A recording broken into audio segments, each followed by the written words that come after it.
Hello friends, welcome back to Miss and TN. Sorry for that video போடாததுக்கு. அதாவது audio நல்லா இல்லைன்னு சொல்லியிருந்தீங்க. அதனால மைக் ஆர்டர் போட்டிருந்தேன். அது வர டிலே ஆயிடுச்சு. போடுற கண்டென்ட்டை நல்லா போடணுன்றதுக்காக தான் வெயிட்டிங்கு. இப்போ வந்து நம்ம 6ஆம் வகுப்புல சிலபஸ் வைஸில் மொத்தம் 9 யூனிட்ல 5 யூனிட் பார்த்துட்டோம். நம்ம 6வது யூனிட் நம்ம பார்க்க வேண்டி இருக்குது. 6வது யூனிட்ல அதே போல் ஒரு உரைநடை, ஒரு கவிதை, ஒரு கதை இருக்கும். பார்த்தீங்கன்னா 5 வரைக்கும் நம்ம முடிச்சிட்டோம். 6வது யூனிட் பார்த்தீங்கன்னா நானிலம் படைத்தவன் ஒரு பாடம், அதாவது கவிதை, கடலோடு விளையாடு, வளரும் வணிகம், உழைப்பே மூலதனம், சுட்டு எழுதுகள், வினா எழுதுகள் படி சொல்லியிருக்காங்க. நம்ம போய் பார்க்கலாம். 6ஆம் வகுப்பு 2ஆம் பருவத்தில் இயல் 3 பார்க்குறோம். இப்போ ஆடியோ கொஞ்சம் கிளியரா இருக்கா, புரியுதா அப்படின்றத கமெண்ட்ல சொல்லுங்க. இப்போ இயல் 6 இயல் 6ல் ஃபர்ஸ்ட்ல என்ன பார்த்தோம்? நானிலம் படைத்தவன். இதுல என்ன கொஸ்டின் இருக்கு அப்படின்னு பார்த்தீங்கன்னா, நானிலம் படைத்தவன் அப்படின்னா ஒரு பிளேஸ் வந்து எப்படி உருவாயிச்சு, அதாவது சமூகம் எப்படி உருவானது அப்படின்றது தான் இதுல பேஸ் பண்ணி சொல்லியிருப்பாங்க. ஃபர்ஸ்ட் நானிலம் படைச்சது அப்படின்ற ஒரு கவிதையை எழுதுது யாருன்னு பார்த்தீங்கன்னா முடியரசன் அப்படின்றவங்க எழுதியிருக்காங்க. யாரு? ஒரு அரசன் ஒரு நாடு உருவாகிறது அப்படின்னு ஞாபகம் வச்சுக்காங்க. நானிலத்தை படைக்கிறான் அப்படின்றத. அந்த 4 நிலங்கள் எது அப்படின்னு சொன்னா இதுல பின்னாடி கொடுத்துருப்பாங்க. ஃபர்ஸ்ட் ஸ்டோரி என்னன்னு பார்த்துருக்கலாம். அதாவது ஃபர்ஸ்ட் தமிழன் என்ன பண்ணான்னா கல்லு முள்ளு நிறைந்த பகுதியில வாழ்ந்து அதை திருத்தி வாழ ஆரம்பிச்சான். தனது உடலின் வலிமையால் வளத்தை பெருக்கினான். அப்புறம் அது ஊரா மாறிச்சு, நகரமா மாறிச்சு, நாடா மாறிச்சு அப்படின்றத சொல்லியிருக்காங்க. அப்புறம் 4 நிலமா மாறிச்சு அப்படின்னு சொல்லியிருக்காங்க. முல்லை, மருதம், குறிஞ்சி, நெய்தல்னு சொல்லி 4 வகை நிலமா பிரிச்சான் அப்படின்றத மென்ஷன் பண்ணியிருக்காங்க. அப்புறம் வந்து பழந்தமிழன் ஆழமான கடல்களை கடந்து, அதாவது ஃபர்ஸ்ட் மனுஷன் ஆதி மனிதனா இருந்தப்போ கல்லு முள்ளெல்லாம் இது பண்ணி நீட்டாக்கி ஊரு நகரமா மாத்தி 4 நிலமா பிரிச்சானா. அது மட்டும் இல்லாம ஆழமான கடல்லையும் டிரான்ஸ்போர்டேஷன் கடல்ஸ் கடந்து வணிகம் பயணம்லாம் செஞ்சிருக்கான் அப்படின்னு சொல்லியிருக்காங்க. அப்புறம் நிறைய போர்களையும் அச்சம் தரும் போர்களையும் செஞ்சான் அப்படின்னு சொல்லியிருக்காங்க. பனி சூழ்ந்த இமயமலையில் தன் வெற்றி கொடியை நாட்டினான்னு சொல்லியிருக்காங்க அந்த பாயிண்ட்ல. அதுக்கப்புறம் ஆழ்கடல்ல மூழ்கி முத்தெடுத்தான். அப்புறம் ஏலம் மிளகு இந்தமான பொருளை வந்து கண்டம் விட்டு கண்டம் வணிகம் பண்ணான். அப்புறம் வந்து கப்பல்ல உலகை வளம் வந்தான் அப்படின்னு சொல்லிடுச்சு. எதற்கும் அஞ்சாதவன். ஆனா அப்படிப்பட்ட தமிழன் சான்றோர்கள் அஞ்சும் தீமை செய்ய அஞ்சுவான் அப்படின்னு சொல்லியிருக்காங்க. இது எல்லாம் செஞ்சாலும் அப்படிப்பட்ட பலசாலியானவன் சான்றோர்கள் அஞ்சும் தீமை செய்ய அஞ்சுவான் அப்படின்னு சொல்லிட்டு இந்த கவிதையில முடியரசன் அவங்க வந்து இந்த கவிதையில சொல்லியிருக்காங்க. இப்ப இந்த கவிதையை ஜஸ்ட் ரீட் பண்ணா போதும், அந்த கண்டென்ட்டை புரிஞ்சுக்கணும். அப்புறம் இந்த லைன்ஸ் பார்த்துக்கிட்டா போதும். ஃபர்ஸ்ட் பார்க்கலாம். கல்லெடுத்து முள்ளெடுத்து காட்டு பெருவழியை மல்லெடுத்த திண்டோல் மரத்தால் வளப்படுத்தி ஊராக்கி ஓங்கும் நகராக்கி நாடென்ற பேராக்கி வாழ்ந்த பெருமை அவன் பெற்றான். மாநிலத்தில் முல்லை மருதம் குறிஞ்சி நெய்தல் நானிலத்தை கண்ட பெரும் நாகரிக மாந்தன் அவன். ஆழக்கடல் கடந்தான் அஞ்சும் சமர் கடந்தான் சூழும் பனிமலை சுற்றி கொடி பொறித்தான் முக்குளித்தான் ஆழிக்குள் முத்தெடுத்தான் தோணிக்குள் எக்களிப்பு மீதுர ஏலம் மிளகு முதற் பண்டங்கள் ஏற்றி பயன் நல்கும் வாணிகத்தால் கண்டங்கள் சுற்றி களமேறி வந்தவன்தான் அஞ்சாமை மிக்கவன்தான். ஆனாலும் சான்றோர்கள் அஞ்சுவதை அஞ்சி அகற்றி விலக்கிடுவான் அப்படின்னு சொல்லியிருக்காங்க. யாரு? முடியரசன். இதுல சொல்லும் பொருளும் கொடுத்துருக்காங்க. மல்லெடுத்து அப்படின்னா மல்லுனா வீரன்னு சொல்லுவோம், அதாவது அதாவது ஸ்ட்ரென்த்து. மல்லெடுத்து வலிமை பெற்ற. சமர் அப்படின்னா போர்னு அர்த்தம். நல்கும் தரும். கழனி அப்படின்னா வயல். மரம்னா வீரம். எக்களிப்பு அப்படின்னா பெருமகிழ்ச்சி. களம்னா கப்பல். களம் கப்பல். அடுத்தது ஆழி கடல். ஓகே, அடுத்தது பாத்தீங்கன்னா இதை எழுதுனது நானிலம் படைத்தவன். இந்த இந்த கவிதை எங்க இருக்குன்னா புதியதோர் விதி செய்வோம் அப்படின்ற ஒரு நூல்ல இடம்பெற்றிருக்கு. புதியதோர் விதி செய்வோம் அப்படின்ற நூலை எழுதுனது யாரு? முடியரசன் அவங்க. அவங்களுடைய இயற்பெயர் என்னன்னா துரை ராசு. அதாவது முடி அரசன் வந்திருக்குல்ல, ராசு அந்த இதை ஞாபகம் வச்சுக்கோங்க, கொஞ்சம் சில நேரம் கன்ஃபியூஷன் ஆகும். அதனாலதான் முடியரசன் இயற்பெயர் துரை ராசு. அப்புறம் வந்து இவங்களுடைய முக்கியமான நூல்கள் பார்த்தீங்கன்னா பூங்கோடி வீரகாவியம் காவியப்பாவை. பூங்கோடி வீரகாவியம் காவியப்பாவை. இது இவங்க வந்து யாரு? ஒரு அரசன். அரசன் வந்து எப்படி இருக்கான்? வீர காவியமா காவியப்பாவை அப்படின்ற மாதிரி ஞாபகம் வச்சுக்கோங்க. பூங்கோடி. அடுத்தது இவங்களை எப்படி பாராட்டுறாங்க அப்படின்னா திராவிட நாட்டின் வானம்பாடின்னு சொல்றாங்க. அடிக்கடி இந்த கொஸ்டின்ஸ்லாம் எக்ஸாம்ல கேட்குறாங்க. திராவிட நாட்டின் வானம்பாடி என்று அழைக்கப்படுவர் யாருன்னா ஒரு அரசன். அதனால தான் முடியரசன் அப்படின்னு ஞாபகம் வச்சுக்கோங்க. நெக்ஸ்ட் கொஸ்டின் பார்த்தீங்கன்னா, இதுல பின்னாடி ஒரு புக் பேக் கொடுத்துருக்காங்க. இது எல்லாருக்குமே தெரியும். அதாவது பாரதியார் பாட்டு ஒண்ணு. வெள்ளி பனிமலையின் மீது உலாவும் அடி மேலை கடல் முழுவதும் கப்பல் விடுவோம். ஓம் ஓம்னு அதிகமா பாட்டு எழுதுனது யாருன்னு பார்த்தீங்கன்னா பாரதியாரை தான் எழுதியிருப்பாங்க. கங்கை நதிபுரத்து கோதுமை பண்டம் காவிரி வெற்றிலைக்கு மாறு கொள்ளுவோம் சிங்க மராட்டியர் தம் கவிதை கொண்டு சேரத்து தந்தங்கள் பரிசளிப்போம்னு சொல்லியிருக்காங்க. ஓகே, எழுதுனது பாரதியார் அவர்கள். அப்புறம் புக் பேக் ஆன்சர் கொடுத்துருக்காங்க. சரியான விடையை தேர்ந்தெடுத்து எழுதுக. போர்க்களத்தில் வெளிப்படும் குணம். போர்க்களத்துல என்ன வெளிப்படும்னா வீரம் வெளிப்படும். கல்லெடுத்து என்னும் சொல்லை பிரித்தெழுத கிடைப்பது கல் பிளஸ் எடுத்து. எங்க இருக்குன்னு பாத்தீங்கன்னா ஆன்சர் ஆ. அப்புறம் நானிலம் என்னும் சொல்லை பிரித்து எழுத கிடைப்பது 4 பிளஸ் நிலம் பிரிப்போம். ஆன்சர் வந்து ஆ. அடுத்து பாத்தீங்கன்னா நாடு பிளஸ் எண்ட என்பதை சேர்த்தெழுத கிடைக்கும் சொல் நாடு பிளஸ் எண்ட இட்டே நாடெண்டன் வரும். அப்போ ஆன்சர் ஆ. களம் பிளஸ் ஏரி களம் ஏரின்னு வரும். களம் பிளஸ் ஏரி களம் ஏரி. ஆன்சர் வந்து லாஸ்ட் ஒன்று இ. அடுத்தது பார்த்தீங்கன்னா அதுக்கப்புறம் இதில் ஒன்றுமே இல்லை. நெக்ஸ்ட் பார்த்தீங்கன்னா இது ஒன்றுமே இல்லை. இந்த பாட்டில் கடலோடு விளையாடு அப்படின்னு ஒரு நாட்டுப்புற பாடல் தான். அந்த பாடல்ல சும்மா அதாவது அவங்க என்ன இமேஜின் பண்ணியிருக்காங்க அப்படின்னு சொல்லிட்டு போட்டிருப்பாங்க. கப்பலை என்னவா இமேஜின் பண்ணி படிச்சிருக்காங்க அந்த மாதிரி சொல்லியிருக்காங்க. ஜஸ்ட் தெரிஞ்சுக்கிட்டா போதும். அதாவது இதை ஃபர்ஸ்ட் இதில் கெட்டிங் கொடுத்துருக்காங்கன்னா அந்த இதுலேயே கொஞ்சம் பாயிண்ட்ஸ் இருக்கும். அதாவது அசதியை போக்குவதற்கும் உழைக்கும் தொழிலாளர்களின் களைப்பை தெரியாமல் இருப்பதற்காக அவங்க பாடுற பாட்டை தான் நம்ம அதாவது நாட்டுப்புற பாடல்கள்லாம் பாடுறோன்னு சொல்றோம்ல அது. இப்போ வந்து ஃபர்ஸ்ட் இந்த பாட்டு பார்த்துக்கலாம் சும்மா ஜஸ்ட். அதாவது அவங்க என்ன பண்றாங்கன்னா கடலுக்கு மீன் பிடிக்க போறவங்க விடி வெள்ளி அவங்களுக்கு விளக்கம். விடி வெள்ளி நம் விளக்கு ஐலேசா விரி கடல் வந்து பள்ளிக்கூடம் ஐலேசா அடிக்கும் அலை நம் தோழன் ஐலேசா அருமை மேகம் வந்து குடையாம் மேகம் நமது குடை ஐலேசா வெண்மணலே பஞ்சு மெத்தை ஐலேசா விண்ணில் இடி இடி காணும் கூத்து அப்படின்னு சொல்லியிருக்காங்க. பாயும் புயல் நம் ஊஞ்சல் புயல் வந்து ஊஞ்சலாம். பனிமூட்டம் உடல் போர்வை பனி பனி வந்து உடல் சுத்தின போர்வையாம். காயம் கதிர் சுடர் கூரை சூரியன் வந்து கூரை அப்படின்னு நினைச்சுக்கோங்க. கட்டுமரம் வாழும் வீடு மின்னல் வரி அரிச்சுவடு பிடிக்கும் மீன்கள் நம் பொருட்கள் முழு நிலவு வந்து கண்ணாடியா மூச்சடக்கும் நீச்சல் யோகா யோகா பண்றதாம். தொழும் தலைவன் பெரும் வானம் துணிவோடு தொழில் செய்வோம். இது எதுக்கு தெரிஞ்சுக்கணும் இல்ல ஜஸ்ட் தெரிஞ்சுக்கணும். பொறுத்துக்களை கேட்டாங்கன்னா நம்ம எழுதி தெரிஞ்சிருக்கணும். அதனால ஜஸ்ட் தெரிஞ்சுக்கோங்க. அடுத்தது சொல்லும் பொருளும் கதிர் சுடர் அப்படின்னா கதிரவனின் ஒளி. அடுத்தது மின்னல் வரி மின்னல் கோடு அதுலயே இருக்கு. அரிச்சுவடி அப்படின்னா அகர வரிசை எழுத்துக்கள். அப்புறம் பாத்தீங்கன்னா இப்போ வந்து இது வந்து கடலுக்கு மீன் பிடிக்காங்க. அவங்க நெய்தல் இடத்தை சார்ந்தவங்களா தான் இருப்பாங்க. அவங்களுடைய நிலம் என்னன்னா கடலும் கடல் சார்ந்த இடம். அங்க வாழ்ற மக்களை பரதவர் பரத்தியர்னு சொல்லுவோம். அவங்க தொழில் வந்து மீன் பிடித்தல் உப்பு விளைவித்தலா இருக்கும். அடுத்தது அவங்களுடைய பூ வந்து தாளம்பூ ஞாபகம் வச்சுக்கோங்க. அது சொன்ன மாதிரி பார்த்தீங்களா நாட்டுப்புற பாடல் தான். அதாவது உழைக்கும் மக்கள் தம் களைப்பை மறக்க உற்சாகத்துடன் பாடும் பாடல் நாட்டுப்புற பாடல். இது வந்து காதால கேட்டு வாய்மொழியாக வழங்கப்பட்டு வருவதால இதனை வாய்மொழி இலக்கியம்னு சொல்றோம். இதை வந்து டைப்ஸ் சொல்லியிருக்காங்க. ஏற்றப்பாட்டு ஓடப்பாட்டு தொழில் பாடல் விளையாட்டு பாடல் தாலாட்டு பாடல் நிறைய இருக்குன்னு சொல்லியிருக்காங்க. இதை வந்து எங்க இருந்திருக்கு இந்த பாட்டு அப்படின்னு சொன்னா சக்திவேல் அப்படின்றவங்க நாட்டுப்புற இயல் ஆய்வுன்னு ஒரு நூலை வந்து தொகுத்திருக்காங்க. அதுல இருந்து எடுத்திருக்காங்கன்னு போட்டிருக்காங்க. சக்திவேல் நாட்டுப்புற இயல் ஆய்வு. அடுத்த பாட்டு 2 முடிச்சிட்டீங்க பாத்தீங்களா. அடுத்து பார்க்கலாம். கதிர் சுடர் இதனை வந்து எப்படி பிரித்து எழுதுவோம்னு சொல்லியிருக்காங்க. கதிர் பிளஸ் சுடர் கடைசியில் இருக்க ஆன்சர் இ. மூச்சடக்கு மூச்சு பிளஸ் அடக்கின்னு வரும். சாரி மூச்சடக்கி என்னும் சொல்லை பிரித்து எழுத கிடைப்பது மூச்சு பிளஸ் அடக்கி. ஆன்சர் ஆ. அடுத்தது பெருமை பிளஸ் வானம் என்பதை சேர்த்தெழுத கிடைக்கும் பெருவானம்னு வரும். ஆன்சர் ஆ.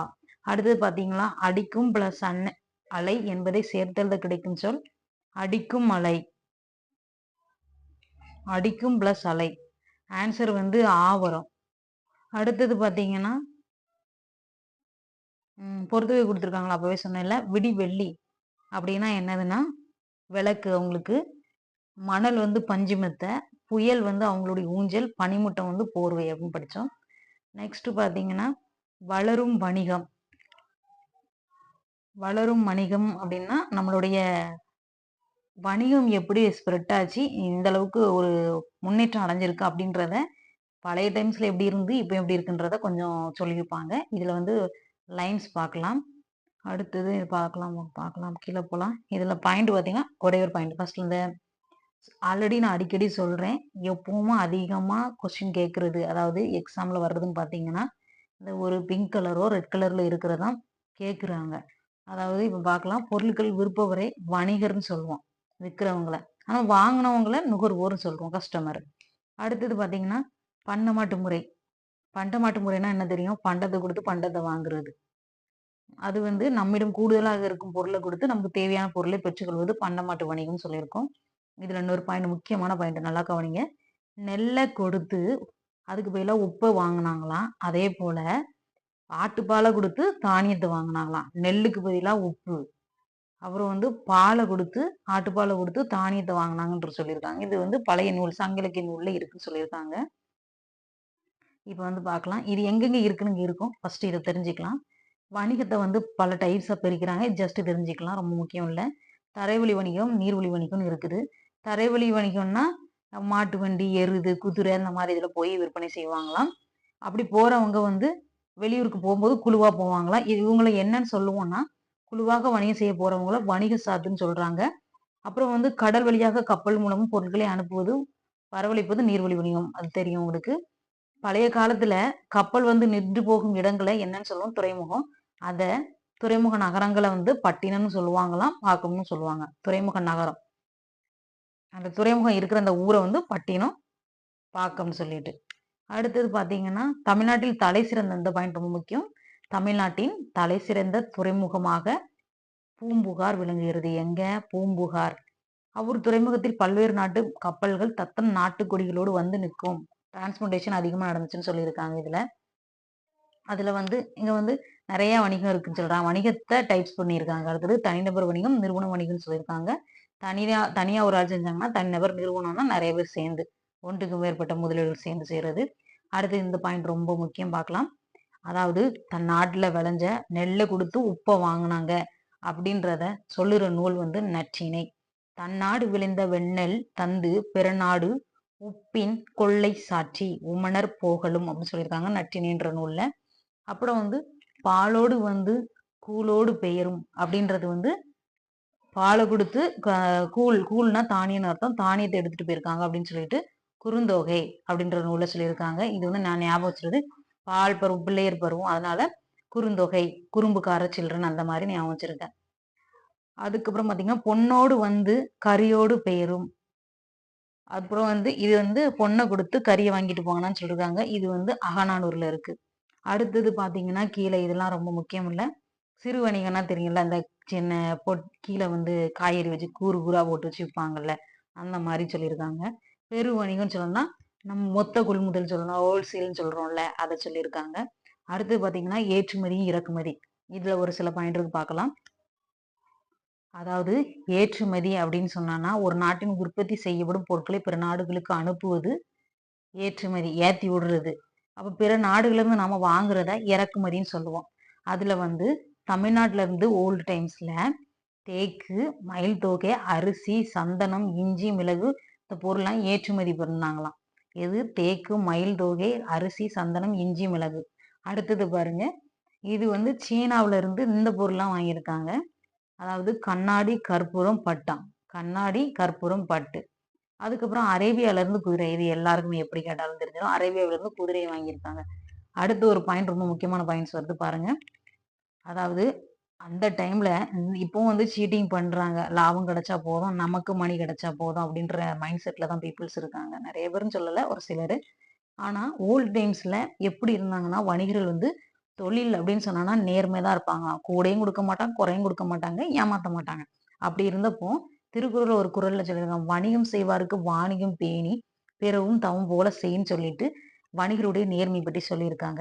இது இந்த குறள சொல்லி யாருக்குரியதுன்னு சொல்லுவாங்க. திருக்குறள், திருவள்ளுவர் ஞாபகம் வச்சுக்கோங்க. அடுத்தது இந்த பாயிண்ட்.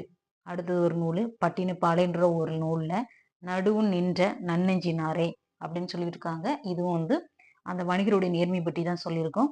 அடுத்த பாயிண்ட் பார்த்தீங்கன்னா, இணையவழி வணிகம். நம்ம இப்போ வாங்குறோம்ல, பொருள் எல்லாமே அமேசான்ல, ஃப்ளிப்கார்ட்ல வாங்குறோம்ல, அத தான் இதுல சொல்லியிருப்பாங்க. இணையவழி வணிகம். வேற ஒண்ணும் இல்ல. அடுத்தது பார்த்தீங்கன்னா, இதோட இந்த பாடம் முடிஞ்சுட்டு, இதுல அடுத்த பாயிண்ட் ரொம்ப முக்கியமானது பாருங்க. கொள்வதும் மிகைக்கொளாது, கொடுப்பதும் குறைபடாது என்று குறிப்பிடப்பட்ட நூல் வந்து பட்டினப்பாலை. அடுத்து இன்னொரு திருக்குறள் சொல்றாங்க. சமன் செய்து சீர்தூக்கி கோல் போல் அமைந்தொரு போல், கோடாமை சான்றோர்க்கு அணி திருக்குறள்ல. அடுத்து புக் பேக்கு வீட்டுக்கு பயன்பாட்டிற்காக பொருள் வாங்குனாங்கன்னா, அவங்க வந்து நுகர்வோர். வணிகம் பிளஸ் சாத்து இச்சி வரும் வணிக சாத்துன்னு. ஆன்சர் இந்த இ. பண்டம் பிளஸ் மாற்று பண்டமாற்று. ஆன்சர் ஆ வரும். அடுத்தது பார்த்தீங்கன்னா மின்னணு என்னும் சொல்லை பிரித்து எழுத கிடைப்பது மின் பிளஸ் அணுன்னு வரும். ஆன்சர் எங்க இருக்குன்னு பாருங்க. லாஸ்ட் ஒன்று இ. விரிவடைந்து என்னும் சொல்லை பிரித்து எழுத கிடைப்பது விரிவடைந்து விரிவு பிளஸ் அடைந்துன்னு வரும். ஆன்சர் இ. அடுத்து இதோட இந்த பாடம் முடிஞ்சிருச்சு. இது தமிழ் எழுத்துலாம் இதை பார்த்துக்கோங்க கொஞ்சம். செக், காசோலை, பேங்க், வங்கி, அதுக்கப்புறம் பார்த்தீங்கன்னா இதெல்லாம் ஓரளவு நமக்கு தெரியும். நெக்ஸ்ட் பார்த்தீங்கன்னா ஒரு சின்ன கதை ஒன்று சொல்லியிருக்காங்க. உழைப்பே மூலதனம்னு சொல்லிட்டு இதில் வந்து எழுதுனது யாருன்னு சும்மா ஜஸ்ட் சொல்லியிருப்பாங்க ஒரு என்கரேஜ்மெண்ட்டுக்கு. இதில் ஒரு பாயிண்ட்டுக்கு பார்க்கலாம். பாடுபட்டு தேடிய பணத்தை புதைச்சி வைக்காதீர் அப்படின்னு சொல்லியிருக்காங்க. ஒரு பாட்டி ஞாபகம் வச்சுக்கோங்க. அதாவது ஔவையார் அவர்கள் அறிவுரை என்னன்னா, பாடுபட்டு தேடிய பணத்தை புதைச்சி வச்சு வேஸ்ட்டு தானே அப்படின்னு சொல்றாங்க. அதை ஒரு இன்வெஸ்ட்மெண்ட் பண்ணானா ஒரு பிரயோஜனம், அதை வந்து புதைச்சி வச்சு என்ன பிரயோஜனம், அதாவது கற்ற கல்வியை தான் மட்டும் வச்சிருந்து என்ன பிரயோஜனம், அதை மற்றவங்களுக்கும் கொடுக்கணும் அப்படின்னு சொல்ல வரேன். ஔவையாரின் அறிவுரை. அடுத்தது பார்த்தீங்கன்னா இது வந்து ஸ்டோரி தான், முக்கியம் இல்லை. அடுத்தது பார்த்தீங்கன்னா ஏல் இது இந்த இலக்கணம் வந்திருக்காங்க. இலக்கணத்துல இதோட அந்த பாடம் முடிய போது ஒரு 20 மினிட்ஸ் தான், ஒரு ஏல் முடிஞ்சிடும். இப்போ எனக்கு புக்கு இல்லை ஒர்க் பண்ணுறேன் அப்படின்னு சொல்கிறவங்க இந்த வீடியோ 2 டைம்ஸ் அதுக்கு அந்த மாதிரி ரிவிஷன் பண்ணி கேட்கும்போது உங்களுக்கு ஈஸியாக ஞாபகம் ஆயிரும். நான் கேட்குறது தான் அந்த கொஸ்டின். இப்போ ஒரு பாடம் எடுத்திருக்குன்னா இப்போ ஒரு இதை சொல்லுறேன்னா அந்த லைன் தான் ஆன்சரே இருக்குது. கொஸ்டின்ஸு எக்ஸஸெல்லாம் ரீட் பண்ணணும்னு அவசியமே கிடையாது. அப்படி ஒரு சாட்டிஸ்ஃபேக்ஷன் இல்லைன்னா அதை அப்படியே மெல்ல பாஸ் பண்ணி ரீட் பண்ணிக்கோங்க. இப்போ இது பார்க்கலாம். இயல் வந்து என்னன்னா சுட்டி எழுத்துக்கள், வினா எழுத்துக்கள். அதாவது சுட்டி எழுத்துக்கள்லாம் நமக்கு தெரியும். ஹ, இ, ஊன்னு படிச்சிருப்போம். அதாவது 3 எழுத்துக்கள். அதில் ஊ வந்து இப்போ உபயோகத்தில் இல்லைன்னு சொல்றாங்க, பயன்பாட்டில் இல்லை. இதை வந்து ஃபர்ஸ்ட் பார்க்கலாம். ஒன்றும் இல்லை, சுட்டு எழுத்துக்கள் மொத்தம் எத்தனை? 3. அ, இ, ஊ. அப்படி தானே. ஊ வந்து இப்போ பயன்பாட்டு இல்லை. பயன்பாட்டு இல்லாத ஒரு சுட்டு எழுத்துன்னு கேட்டாங்கன்னா ஊன்னு சொல்ல தெரியணும். அப்புறம் வந்து அ, இ 2 எழுத்து இருக்கா. இப்போ வந்து அகச்சுட்டு. இப்போ வந்து அகச்சுட்டு அப்படின்னு எடுத்துக்கிட்டோம்னா அவன், இவன், இது, அது. அதாவது அகம் அப்படின்னு சொன்னான்னா சுட்டு எழுத்துக்களை நீக்கணும். அதாவது பிரிச்சோம் அப்படின்னு சொன்னா நீக்கினால் பிற எழுத்துக்கள் பொருள் தராம போயிரும்னு சொல்லியிருக்காங்க. அது வந்து உள்ளே அகத்தை இருந்து சுட்டு பொருளை தருவது அகச்சுட்டு எனப்படும். அது ஒரு புறச்சுட்டு. இப்ப இதுல உங்களுக்கு புரிஞ்சிடும் பாருங்க. புறச்சுட்டுன்னா சுட்டு எழுத்துக்களை நீக்கினா பிற எழுத்துக்களை பொருள் தரும். இப்போ உங்களுக்கு புரிஞ்சிடும் பாருங்க, அகச்சுட்டு ஏன் புறச்சுட்டுன்னு சொல்றாங்க. அவ்வானன்னு சொல்லியிருக்கா, ஆ பிளஸ் வானன்னு பிரிக்கலாம். ஆனா இவன்றத பிரிக்க முடியாதுல்ல, அதை சொல்றாங்க. அடுத்தது பார்த்தீங்கன்னா அண்மை சுட்டு. அண்மை சுட்டுனா அருகில் இருக்குது, பக்கத்துல அருகில் வர்றது. அதாவது இவர், இவன், இது, இதை, இம்மரம், இவ்விடு அப்படின்னு சொல்றது. அதாவது இங்கிலீஷ்லன்னா ஹியர்ன்னு சொல்லுவோம்ல, அந்த மாதிரி. அதுக்கப்புறம் வந்து சேய்மை சுட்டுனா தேர், அதாவது தொலைவில் இருக்கிறது. அவர், அவள், அது, அவை, அவ்வீடு அந்த மாதிரி சொல்றது. அதுக்கப்புறம் பார்த்தீங்கன்னா சேமி சுட்டுக்குரிய எழுத்து. அதாவது அண்மை சுட்டுனா இ, சேமி சுட்டுனா அ. ஓகேவா? கன்ஃபியூஷனாக இருந்துச்சுன்னா ஒரு வாட்டி ரீட் பண்ணிட்டு ரிவைஸ் பண்ணி கேளுங்க, புரிஞ்சிடும். அடுத்தது பார்த்தீங்கன்னா அருகில் உள்ளவற்றிற்கும் தொலைவில் உள்ளவற்றிற்கும் இடையில் இருப்பதை சுட்டி காட்ட ஊ என்ற சுட்டெழுத்து அக்காலத்தில் பயன்படுத்திருக்காங்களாம். ஊது, உவன் அப்படின்னு சொல்லியிருக்காங்க. அடுத்தது சுட்டு திரிபுன்னு இன்னொரு மாடல் இருக்கு. என்னன்னா அம்மரம், இவ்வீடு ஆகிய சொற்களை புறச்சுட்டு என்பதே தெரியும், நமக்கு தெரியும். அதுல வந்து இச்சொற்களை அந்த மரம் இந்த வீடு என்று வழங்கினாங்கன்னா அது வந்து சுட்டு திரிபுன்னு சொல்றாங்க. ஆயி ஆகிய சுட்டு எழுதுகள் மாற்றம் பெற்று திரிஞ்சு அந்த இந்த அப்படின்னு சொல்லிட்டு வருதான். இவ்வாறு ஆயி ஆகிய சுட்டுகள் அந்த இந்த என திரிந்து சுட்டு பொருளை தருவது சுட்டு திரிபு எனப்படும் சொல்லியிருக்காங்க. இதுல அந்த அளவுக்கு பாயிண்ட்ஸ் இல்லை. அப்புறம் வினா எழுத்துக்கள்னு சொல்லிட்டுனா மொத்தம் நம்ம விரல்ஸ் மாதிரி, கையில் உள்ள ஒத்த கையில் இருக்க விரல்ஸ் மாதிரி 5 மொத்தம் அப்படின்னு ஞாபகம் வச்சுக்கோங்க. வினா பொருளை தரும் எழுத்துக்களுக்கு வினா எழுத்துக்கள்னு பேரு. வினா எழுத்து சொல்லின் முதலிலும் இடம்பெறும். சொல்லின் முதலில் இடம்பெறும் சில வினா எழுத்துக்கள் சொல்லின் இறுதியிலும் வரும் சொல்லியிருக்காங்க. மொத்தம் இதை பாருங்க. மொத்தம் எத்தனை? 5 வினா எழுத்து. என்னதெல்லாம்? ஏ, யா, ஆ, ஓ, ஓ ஏ அப்படின்னு சொல்லியிருக்காங்க 5. இதுல ஃபர்ஸ்ட் முதல்ல எதெல்லாம் வரும்னு பார்த்தீங்கன்னா ஏயா ஏயா நம்ம செல்லமா சில நேரம் கூடுவோம் ஏயா அப்படின்னு கூடுவாங்களா பாட்டிமார்கள் அந்த இது ஞாபகம் வச்சுக்கோங்க முதல்ல ஏயா. அடுத்தது பார்த்தீங்கன்னா இறுதியில் வருது ஆ ஓ அதுக்கு எக்ஸாம்பிள் கொடுத்துருக்காங்க அதை பார்த்ததுனால உங்களுக்கு புரிஞ்சிடும். பேசலாமா அப்படின்னு வருது அது தெரியுமோ ஓன்னு முடியுதில்ல அதை வச்சுக்கோங்க. மொழி முதலிலும் இறுதியிலும் வருபவை ரெண்டுலயும் வர்றதுன்னு பார்த்தா ஏ. ஓகேவா. அடுத்தது அகவினா அப்படின்னு சொல்லிட்டு பார்த்தீங்கன்னா இதுவும் அதே போல அதாவது ஒரு வார்த்தை இருக்கு அந்த வார்த்தையை பிரிக்க முடியல அதனா அகத்தே இருந்து வினா பொருளை தருவது அகவினா. எது யார் ஏன் இச்சொற்களை வினா எழுத்துக்கள் நீக்கினால் பிற எழுத்துக்கள் பொருள் தருவதில்லை. புறவினா அப்படின்னு சொன்னா பிரிச்சனா பொருள் தரும். அவனா வருவானா வருவானோ இச்சொற்கள் உள்ள ஆ ஓ ஆகிய வினா எழுத்துக்கள் நீக்கினால் பிற எழுத்துக்கள் பொருள் தரும்னு சொல்லியிருக்காங்க. அடுத்தது பாத்தீங்கன்னா இதுல அகச்சுட்டி என்ன புறச்சுட்டி என்னன்னு கேட்கலாம். வினா எழுத்துக்கள் எத்தனைன்னு கேட்கலாம். தவறான வினா எழுத்துக்கள்ல தப்ப கொடுத்து கேட்கலாம். அந்த மாதிரி கேட்கலாம் பாத்துக்கோங்க. நெக்ஸ்ட் பாத்தீங்கன்னா அதான் பாருங்க என் வீடு டேஷ் உள்ளதுன்னு போட்டிருக்காங்க அங்கே உள்ளது. இங்கிலீஷ்ல பார்த்தீங்கன்னா ஹியர் தேர்ன்னு சொல்லுவோம்ல அந்த மாதிரி கொடுத்துருக்காங்க. இதெல்லாம் நமக்கு நம்ம தமிழ் நல்லா தெரியும் போது அந்த வார்த்தையை நம்ம ஒரு முறைக்கு 2 முறை ரீட் பண்ணாலே அது என்னன்னு நமக்கு போட தெரியும். அதனால இதை பற்றிலாம் பயப்பட வேண்டாம். கிராமர்லாம் ஈஸியாக தான் கேட்பாங்க. நெக்ஸ்ட் இதில் புக் பேக் பின்னாடி பார்த்தீங்கன்னா அந்த அளவுக்கு முக்கியமாக எதுவுமே கொடுக்கல. கிடைக்கும் பொருளின் டேஷை கூட்டி புதிய பொருளாக மாற்றுவது சிறந்த வணிகம். மதிப்பை கூட்டி. அடுத்தது சிலை செதுக்கப்படும் போது உதிரும் கல்தூள்களை என்ன பண்ணுவான்னு இதுல பாயிண்ட்ல ஏதோ ஒண்ணு சொல்லியிருப்பாங்க. உதிரும் கல்தூளை கோலமாவாக மாற்றலாம். இது சும்மா ஜஸ்ட் கொடுத்துருக்காங்க பண்ணிக்கலாம். அடுத்தது பாத்தீங்கன்னா இதுல இதோட இந்த பாடம் முடிஞ்சிட்டு இன்னொன்னு கொஞ்சம் புக் கொடுத்துருக்காங்க அது மட்டும் பார்க்கலாம். நானிலம் படைத்தவன் பாடலை எழுதியது யாருன்னு பார்த்தோம். 4 நிலத்தை படைச்சவன் யாரு அரசன் முடியரசன் வச்சுங்க.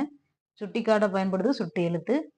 அடுத்தது அரேபியாவில இருந்து என்ன இறக்குமதி பண்ணாங்க குதிரை. ஒரு பொருளை கொடுத்து வேறு பொருளை பெருமுறை பண்டமாட்டு முறை பாட்டுன்னு சொல்லுவோம். காடும் காடும் சார்ந்த இடமும் முல்லை தோட்டத்தை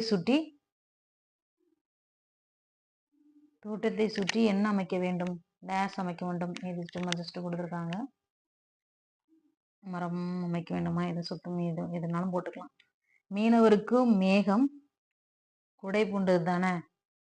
அடுத்தது உடலுக்கு போர்வையாக அமைவது பனி. அடுத்தது பாத்தீங்கன்னா சில கொஸ்டின்லாம் சும்மா சிம்பிளா தான் கொடுத்துருப்பாங்க. அதாவது யோசிச்சு சும்மா அது தேவையில்லாத கொஸ்டின்ஸ் அந்த தோட்டத்தை சுட்டி டேஸ் அமைக்க வேண்டிய இதெல்லாம் சின்ன பசங்க புக்குன்றதால சும்மா கேட்டிருப்பாங்க. நம்ம தேவையானதை மட்டும் எடுத்துக்கிடுவோம். தேவையில்லாத ஒமிட் பண்ணிக்குவோம். சிலபஸ் மட்டும்தான் நமக்கு முக்கியம். பண்டம் அப்படின்னு சொன்னா இங்கிலீஷ்ல கமாடிட்டின்னு சொல்லுவோம். பயணப்படுகு அப்படின்னா ஃபெரிஸ்ன்னு சொல்லியிருக்காங்க. ஃபெராரின்னா காரு.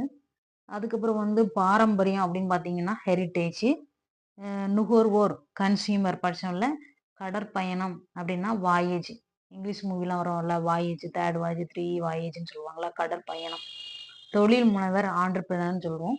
அதுக்கப்புறம் கலப்படம் அடல்ட்ரேஷன். அதுக்கப்புறம் வணிகர் அப்படின்னு சொன்னீங்கன்னா மெர்ஜென்ட். இதோட இந்த பாடம் முடிஞ்சிட்டு அடுத்த இயலை 7 பார்க்கலாம். இன்னும் 3 இயல் தான் இருக்கு. அதுக்குள்ள 60 மினிட் முடிஞ்சிடும். முடிஞ்ச அளவுக்கு சீக்கிரமா கவர் பண்ண ட்ரை பண்றேன். வீடியோ போடாததுக்கு தயவு செய்து மன்னிங்க. ஆடியோ நல்லா இல்லைன்றதால தான் நான் போடல. எனக்கும் ஒரு சாட்டிஸ்ஃபேக்ஷன் வேணும்ட்டு. அப்புறம் போட்டும் வேஸ்ட் ஆயிரும்ல. அதுக்கப்புறம் தான் பிசியில போட்டு பார்க்கும்போது தான் ரொம்ப கஷ்டமாயிடுச்சு.